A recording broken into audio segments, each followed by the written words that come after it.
Voici encore une autre histoire que j'aimerais partager avec vous. Cette histoire m'a été confiée par une sœur. Cette sœur en question, c'est l'histoire de son cousin.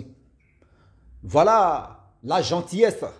Quand vous êtes à quelque part, on dit dans la vie là, il faut être gentil. Mais ta gentillesse n'a qu'à avoir les limites.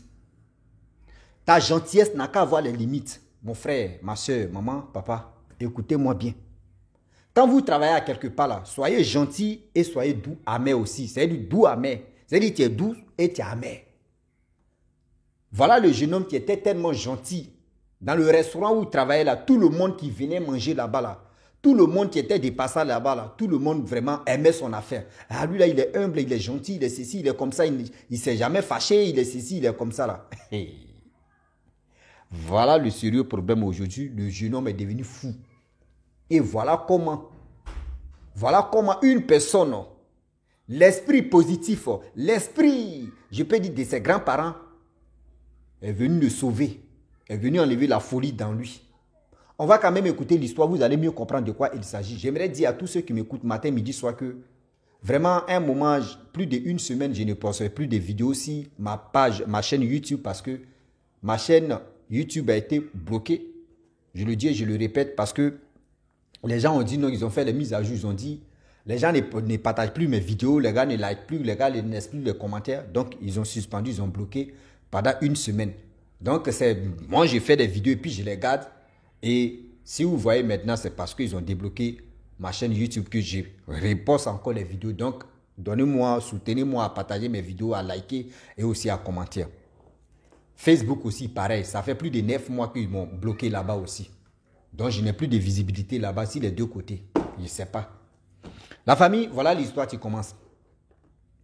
Le jeune homme en question, voilà son cousin qui est venu en ville pour se chercher. Lui, il est devenu vigile. Lui, il était vigile à surveiller les bâtiments en construction, tout ça là. Donc, lui, chaque fin du mois, on lui payait de l'argent et aussi il y avait des kouchas, les brés, etc., etc. Donc, chaque fin du mois, il envoyait de l'argent à ses parents. C'est lui qui était le pilier de la famille. C'est lui qui est à Yaoundé, c'est lui qui travaille et c'est lui qui envoie chaque fin du mois un peu d'argent à ses parents.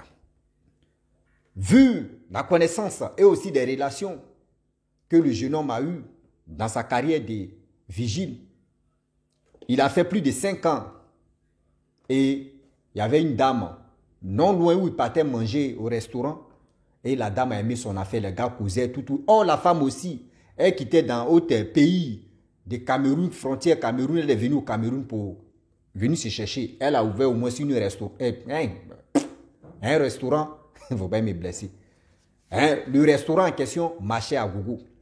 Mais elle cherchait les plongeurs. Quand on dit les plongeurs, ce sont des personnes qui lavent des assiettes, qui font ceci, c'est eux au restaurant là-bas, c'est eux les métiers, on les appelle les plongeurs. Donc voilà comment le cousin en question qui a fait 5 ans, qui a envoyé chaque fin du mois de l'argent à ses parents, et il a vu que oui, cette dame cherchait des personnes qui pouvaient vraiment laver ses assiettes qu'on appelle plongeurs.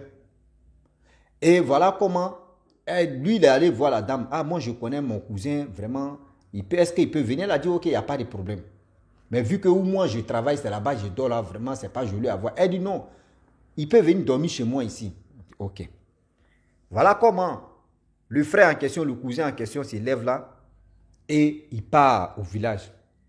Lorsqu'il arrive au village, il dit à ses parents que, ah, vraiment, j'ai trouvé une dame là. Est-ce que le cousin en question peut venir en ville? Il va travailler. L'autre en question a dit, il n'y a pas de souci, mon fils peut aller travailler, c'est bon, non, toi tu as une bonne idée, c'est comme ça, tu veux aider vraiment ton frère, vraiment tu es gentil. Donc voilà la gentillesse, tu vas prendre les limites à gauche, à droite. La gentillesse, les deux jeunes hommes viennent en ville, à Yaoundé. Lui, son côté vigile, aller là-bas. Et voilà comment il vient, il dit, non, que voilà la dame où tu vas travailler. Il dit, ok, il n'y a pas de souci. Le jeune homme est devenu plongeur, il avait les assiettes, il était gentil, humble. Il faisait les travaux même. C'est-à-dire, au restaurant, quand les choses se gâtent là, c'est lui-même. C'est-à-dire, lui, il touchait à tout. Il réparait tout ça là. La femme a aimé sa gamme et puis il dormait chez la femme en question. C'est-à-dire, sa femme a aimé le comportement du jeune homme. La femme a aimé, c'est-à-dire, le système vraiment de ce jeune homme en question. Même ceux qui venaient manger dans ce restaurant en question, tout le monde aimait, c'est-à-dire le comportement de ce jeune homme, la manière, et tous ces trucs que le jeune homme faisait, tout le monde aimait son affaire. Voilà comment, chaque fin du mois, le jeune homme aussi, quand la dame paye le jeune homme 50 000, il prend au moins 20 000, il envoie au village. Tout le monde disait, ah vraiment, c'est bien ça, c'est bien. Pendant 1 an, le jeune homme, c'est lui qui soutenait sa maman et ses parents. Elle a 20 000 francs. Le reste d'argent, il doit s'habiller, il doit s'entretenir. Donc c'était comme ça. Vu le temps passe, le temps qui passait et le temps qui ont passé, les choses se passaient bien. La famille, voilà le problème. Oh, le jeune homme, il avait, ça veut dire, chaque lundi, la dame ne travaille pas. Tout le monde reste chez lui. Donc, voilà comment la femme en question, ce jour-là, c'était un lundi. Ils étaient à la maison. La femme envoie le jeune homme pour lui dire non, que va au restaurant là-bas, dans tel endroit, il faut prendre telle chose, et puis tu m'envoies. Voilà le jeune homme qui s'élève. Il dort chez la dame, il travaille chez la dame. Mais quelque soit, même si ta patronne t'envoie, tu es obligé de partir. Voilà comment le jeune homme part, où la dame l'a indiqué. Il arrive là-bas. Il cherche la chose, il cherche, il ne trouve pas. Il fait aller-retour. Il appelle la dame au téléphone. Ah, tanti, je n'ai pas vu un. Elle dit, il faut bien chercher. Le gars aussi cherche partout, à gauche, à droite. Oh, le restaurant ferme. Il a cherché. Moi, mais quand il cherchait là, moi, je suis venu l'aider à chercher. Moi aussi, j'ai cherché, je n'ai pas trouvé. Un abonné passait, une abonnée passait. Moi, mais les appelés, on a cherché, on n'a pas trouvé. Nous, on a pris nos routes, on est parti. Le jeune homme, lui seul, lui, l'a cherché. Lui seul, il a continué à chercher. Il n'a pas trouvé la chose. Il dit tout d'un coup, il y a un vent glacial. On dirait quelqu'un qui était au pôle Nord, qui traverse le jeune homme. Va où? Il dit, mais c'est quoi ça? Il regarde à gauche, il ne voit pas. Il dit, mais c'est quoi? Il commence à chercher. Encore, il a eu chair de poule. Le vent encore rentré dans son corps, sorti encore. Il dit, merde, c'est quoi ça? C'est quel esprit bizarre ça? Le jeune homme n'a pas vu la chose, il a pris. Il s'est retourné. Il dit à la dame que, ah, où tu m'as envoyé là, vraiment, j'ai cherché la chose, je n'ai pas vu. La dame dit, mais pourquoi? Je t'ai envoyé dans tel endroit, tu pourrais chercher bien. Il dit, ah, moi j'ai cherché, vraiment, je n'ai pas vu, donc je ne sais pas comment faire. Il dit, ok, il n'y a pas de souci. Tu as parlé, j'ai compris. Voilà, ils sont allés dormir. Le lendemain, le jeune homme en question, il a commencé à faire des trucs bizarres. Trucs bizarres, il est sorti là. Oh, c'était un mardi. Il est sorti comme cela là. On ne sait plus où il est parti. 3 jours plus tard, le jeune homme, c'est-à-dire le cousin qu'il a envoyé en ville, ses amis l'interpellent. Lui disent, nous on a vu ton cousin, ton petit frère là, à quelque part. Il est devenu fou. Il dit, non, comment ça? On dit, ah! Il est devenu fou, hein? Abîmé qui est sur lui là, non, c'est bizarre. Voilà le jeune homme qui dit, bon d'accord, lui il a rassemblé ses amis. Allons-y, on va attraper mon petit frère, on va le ligoter quand même. Vraiment, parce que moi je ne peux pas. Voilà comment ses amis aussi viennent l'aider. Ils sont allés l'attacher, ils sont allés attraper son cousin. Ils l'ont attaché. Lui-même, il a payé le transport, il a amené. C'est des taxis. Je peux dire, il a loué même voiture, taxi comme ça. Vraiment, ils sont allés au village. Il a déposé le jeune homme là-bas. On dit, il y a quoi? Il dit, ah, vraiment, oui, je ne sais pas où. Moi, j'ai travaillé à quelque part. Un truc de où il regarde des trucs de construction. Lui, il travaille dans un restaurant de la dame. Je ne comprends pas. Oh, les parents aussi, ils n'ont pas l'argent. Pour dire non qu'ils vont l'envoyer à l'hôpital, ils vont faire ceci. Eux, mais ils n'ont pas l'argent, c'est gâté sur eux. Et voilà, vu le temps passe, le jeune homme en question, ils l'ont enchaîné. Voilà, ils ont pris le jeune homme. Ils l'ont envoyé, ils ont tout fait. Les parents ont eu au moins 20 euros. Ils l'ont envoyé chez Papa Okechi. Ils ont fait la consultation. Papa Okechi dit non que oui, le problème vient de la dame en question qui a le restaurant là. Mais voyez les sacrifices que lui demande, les moutons, bœufs, tout ça là. Et les parents disent, mais nous, on n'a pas ça. Ils sont venus à leur fils. Ils étant là. On dit dans les villages là-bas, il y avait l'église des sœurs, on dit sœurs, ceux qui prient, etc. Les blanches, tout ça là, ils ont créé, ils avaient une église là-bas. Donc il y avait des malades, ceux qui sont malades, etc. Donc ils ont pris leur fils pour l'envoyer là-bas. On dit le petit même là, on dit il est là comme ça, et puis il aboie, wow, wow, il fait des trucs depuis. Il décolle les jambes, tu ne fais pas attention, il peut te déchirer, découper même, tellement que le gars, il avait force sauvage. Donc on l'enchaînait pour qu'il puisse dormir là. C'est-à-dire, quand la nuit tombe comme ça, on doit l'injecter quelque chose et il va dormir. Sinon, vous n'allez pas dormir. C'est comme ça il était. Pendant 3 mois, il fatiguait le camp là-bas, là, il fatiguait les gens. Donc pour le calmer là, même pour que vraiment quand le jour tombe, c'est-à-dire le jour s'élève comme cela là, pour qu'on puisse vraiment aller le calmer, lui donner manger là, vraiment c'est pas facile. Pendant 3 mois, on prie, ça va pas, ça est là. Voilà un jour, toujours pour le voleur, un jour pour le propriétaire. Voilà un jour, je le dis et je le répète. Le jour en question, vous allez mieux comprendre pourquoi on dit un jour. Le jour arrivé, un jour comme ça, le jeune homme, ils l'ont injecté quelque chose et ils l'ont attaché. La nuit, là, le soir, il allait dormir. Voilà. La mère en question qui priait toujours et qui disait à ses ancêtres, ne laissez pas vos petits-fils. Ne laissez pas vos petits-fils. Actuellement, il est dans un cas critique. Je n'ai pas l'argent. Mes ancêtres, je n'ai pas l'argent pour sauver l'enfant en question. Voilà, le marabout me demande quelque chose. Je n'arrive pas. Je n'ai pas l'argent. Voici mon mari. Voici ceci. Aidez-moi. On dit le jour là, il y a un vieillard qui est apparu dans, il peut dire, dans la cage ou dans la maison ou dans la chambre où ils ont mis le jeune homme en question. Qui est rentré là-bas et qui a dit, le petit, c'est lui seul tu voyais, c'est le jeune homme en question, tu voyais le vieillard en question. Calme-toi. On dit le vieillard levé, habillé là, c'est-à-dire il avait un manteau comme ça, il a pris le manteau, il a déposé, il a accroché. Et il a mis la main sur la tête du jeune homme.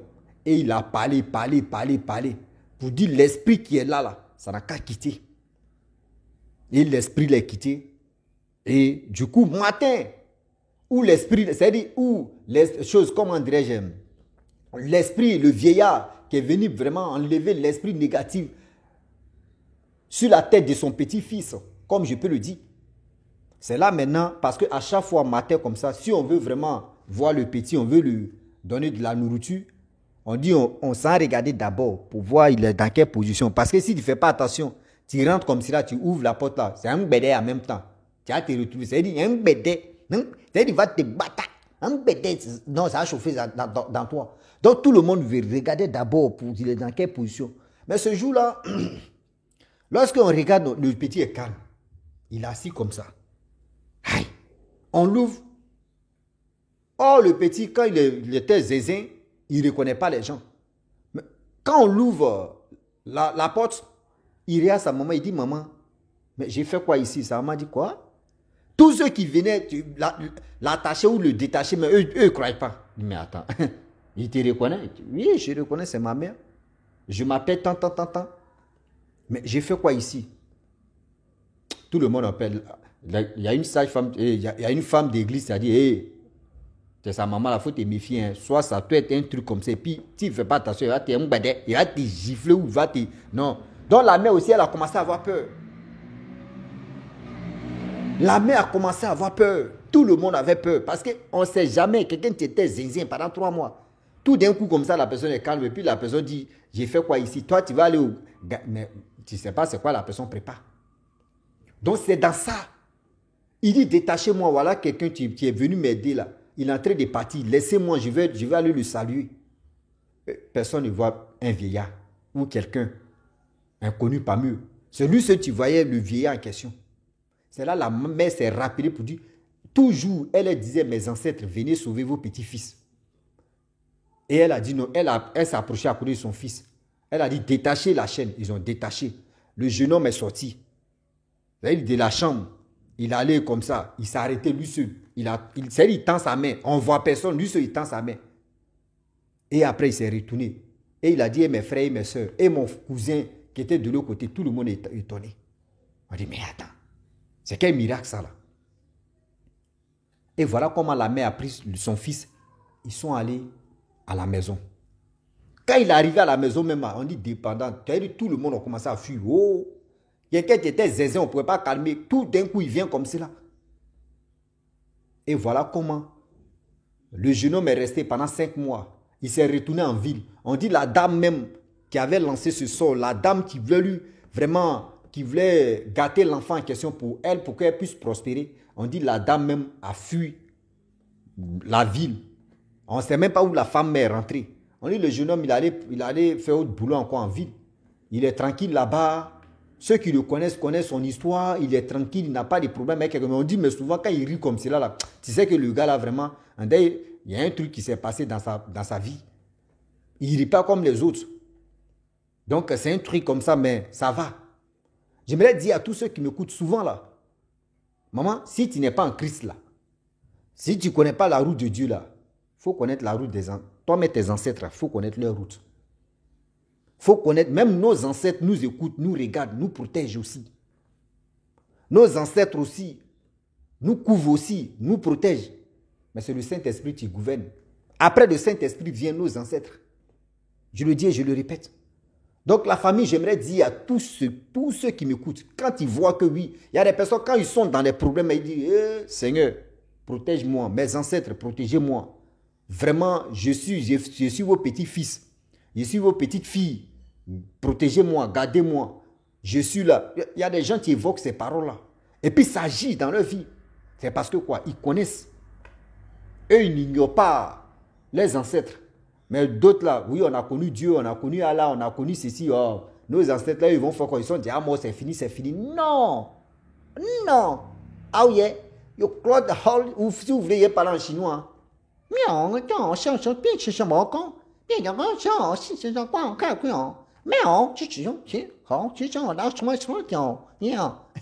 C'est dit, dans la vie, c'est en chinois, il a parlé, hein, voilà. Ça, on appelle ça chinois. Donc, c'est pour dire en français que dans la vie, nos ancêtres restent nos ancêtres. Oui, demain là, tu vas être ancêtre de quelqu'un d'autre aussi. Et le jour où tu es dans les problèmes, tu vas évoquer, c'est-à-dire la personne va évoquer ton nom, la personne va dire mes ancêtres, sauvez-moi. Toi, tu vois ton petit-fils, tu vois ton ari, c'est-à-dire combien de générations de ton petit enfant là, mon frère, si tu es là-bas, ton esprit est toujours vivant là, tu vas venir aider ton petit-fils. Donc, ne négligeons pas vos racines, ne négligeons pas vos ancêtres. Donc la famille, je m'arrête là. Si tu es nouveau, tu es nouvelle sur ma vidéo, il faut t'abonner sur ma chaîne YouTube, ma page Facebook. N'oubliez pas de partager mes vidéos et aussi liker. Je vous dis à très bientôt. Ciao. Bisous. Bon ensemble.